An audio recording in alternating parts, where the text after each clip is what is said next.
এর মাঝে এসে উপস্থিত হয়েছেন শেরপুর সদর ১ আসনের সংগ্রামী মাননীয় সংসদ সদস্য হাফেজ রাশেদুল ইসলাম এমপি। সম্মানিত শেরপুরবাসী, আমরা একটি কথা স্পষ্ট করে বলে দিতে চাই, আজকে যেই কারণে আমরা মাঠে নেমেছি, আজকে আমরা বর্তমান সরকারকে যেভাবে পেয়েছি, আমাদের কাছে মনে হচ্ছে আমরা হীরক রাজার দেশে বসবাস করছে। এই সরকার নিজেকে এমন পর্যায়ে নিয়ে গিয়েছে, এই সরকার মনে করেছে তারা মেজরিটি পাওয়ার কারণে আজকে যা ইচ্ছা তারা এই দেশে তাই করতে পারবে, এই স্বপ্ন তারা দেখছে।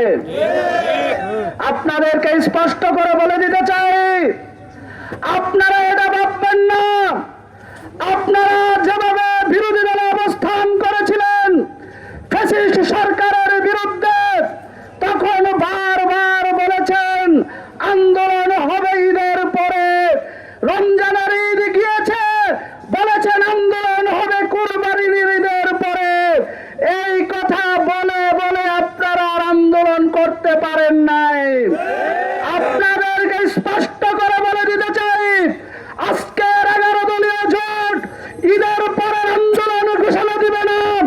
আমরা আজকে পর্যায়ক্রমে আপনাদেরকে সতর্ক করছি, আপনাদেরকে লাইনে আনার জন্য চেষ্টা করছি। যদি সহজভাবে লাইনে না আসেন, আমরা ঈদের পর কোন আন্দোলন ঘোষণা দিব না, একদিন একটা ঘোষণা দিব, সেটা বাস্তবায়ন করব। তাই স্পষ্ট করে বলে দিতে চাই, সময় থাকতে হুঁশ ফিরে নিয়ে আসুন, সময় থাকতে সঠিক পথে ফিরে আসুন। 70% জনতার রায়ের সম্মান করুন। যেভাবেই হোক সরকার গঠন করেছেন, সেখানে অনেক প্রশ্ন রয়েছে। দেশের স্বার্থে, জনগণের স্বার্থে বিরোধী দল হিসাবে আমরা মেনে নিয়েছি, কিন্তু সামনে যে কোনো প্রয়োজনে এই দেশের স্বাধীনতার সার্বভৌম রক্ষার জন্য আমরা একচল পরিমাণও ছাড় দেব না। তাই প্রিয় শেরপুরবাসীকে বলছে, আপনারা আপনাদের জায়গা থেকে গণ আন্দোলন গড়ে তুলুন, গণ সচেতনতা গড়ে তুলুন।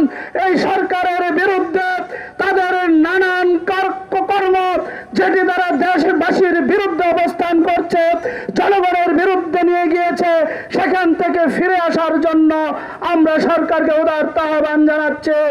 সাথে সাথে গণভোটের রায় বাস্তবায়ন, জ্বালানি সংকটের সমস্যা সমাধান, তেল গ্যাস এর দাম বৃদ্ধি না করে দাম কমিয়ে নিয়ে এসে জনগণের ক্রয় ক্ষমতার মধ্যে আনার উদারত আহ্বান জানিয়ে আমার কথা এখানে শেষ করছি।